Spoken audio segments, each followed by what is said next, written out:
development. At the same time, the construction cost has never stopped rising. And because of this, there are many public concerns about the construction activity actually. If we like to, maybe we can look at the gross value of construction work performed by main contractors in Hong Kong in the past few years. If you look into the figure, you can see that the figure in 2009, when you compare the figure in 2009, the figure in 2014, which is last year, in terms of demand, the figure has been doubled. So you can know that how the construction activities is much more busy when compared with a few years before. That's going up. The main reason is that there are many infrastructure in Hong Kong which are carried out concurrently in recent years. For example, the Hong Kong-Zhuhai and Macau Bridge. Not only the bridge work, the project also involves some boundary crossing facilities to those connections related, which is more than 100 billion Hong Kong dollars incurred. At the same time, the railways in Hong Kong is under expansions. There are five lines of development carried out at the same time in the recent years. For example, the West Island Line, the South Island Line, the Kwun Tong Line, the Express Railway, and the Sha-Tin to Central Link. If you, this shows showing the maps of those developments.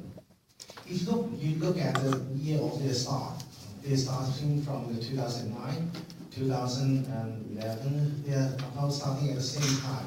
And the completion years is also more or less the same, which is around 2004 to 2014 to 2015. So you can see that the construction activities related to infrastructure works are actually extremely congested in recent years. Another reason for the busy construction activities is due to the housing development in Hong Kong. If we look into the figure in recent years, actually the figures is more or less rising. If the total number of flats built each year is between 25,000 to 35,000. However, in recent years, the Hong Kong government has carried out studies which is called the Long-Term Housing Strategy Steering Committee, has carried out studies to see how many flats are required in Hong Kong for better development. So the figure come out is 470,000 units of flats in the recent 10 years. This one's for everyone.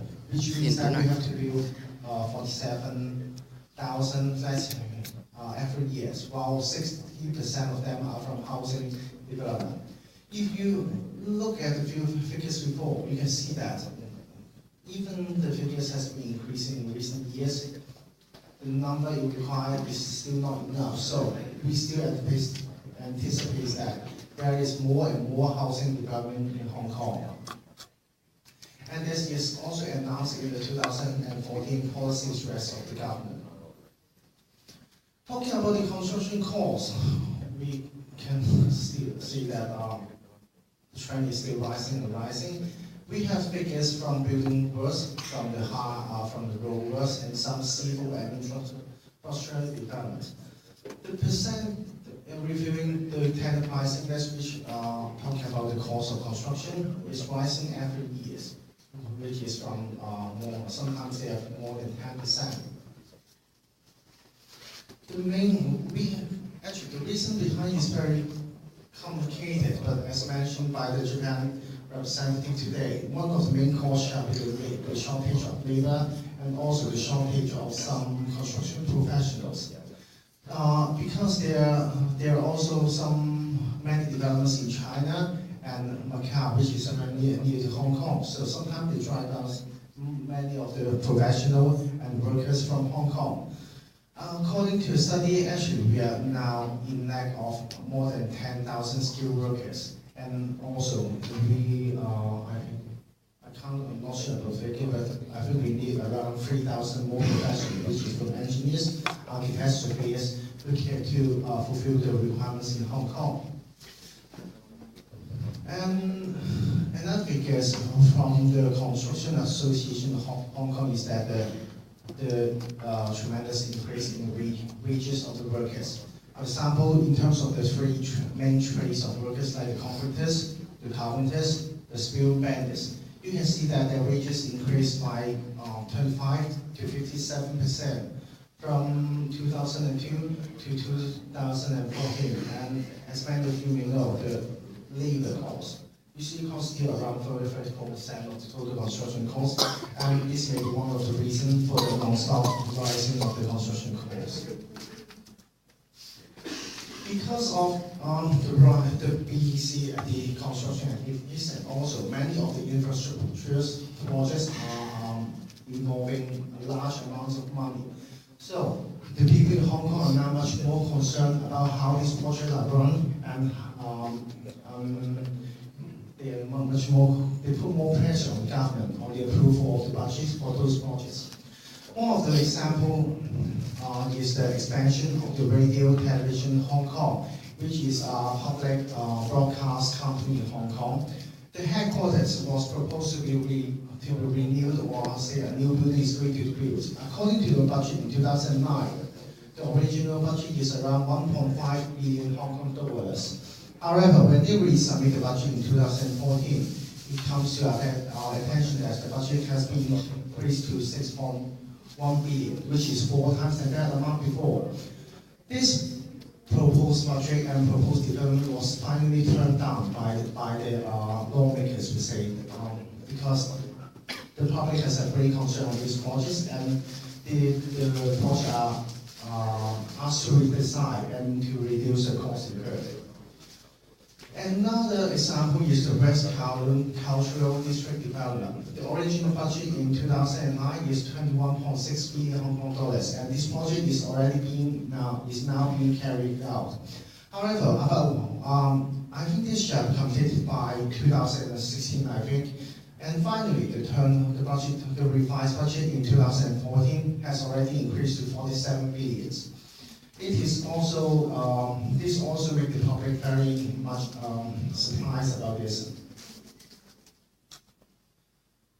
In addition to the tremendous increase in cost, another problem in the large projects in Hong Kong is the delay problem. For example, the Hong Kong to Guangzhou Express Railway budget has been increased from 65 billion to 85 billion. And at the same time, the original completion dates of that railway project is 2015. However, the project is expected to be delayed to 2017.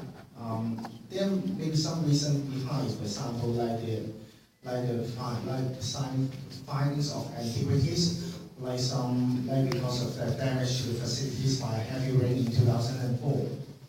But still, this makes the public more upset about the management and how the government is monitoring those projects. The public are much more upset about this.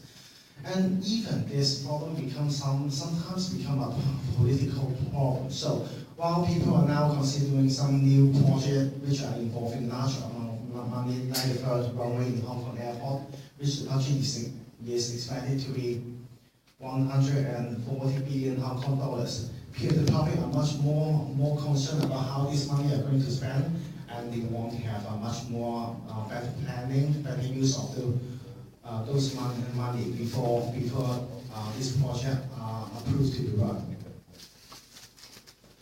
Actually, this can be an opportunity of quantity surveillance in Hong Kong. The Hong Kong Institute of Surveillance has issued a paper in 2004 to really strengthen the role of an independent cost consultants in those infrastructure projects. Because we usually find that the design team and the cost control team are usually of the same company in those infrastructure projects. And this may be the reason for the non-stop, for those large increase in the construction costs. We wish to suggest to the government to strengthen the role of independent cost consultants to make those projects much in a better cost control aspect. And that's all for my presentation. Thank you.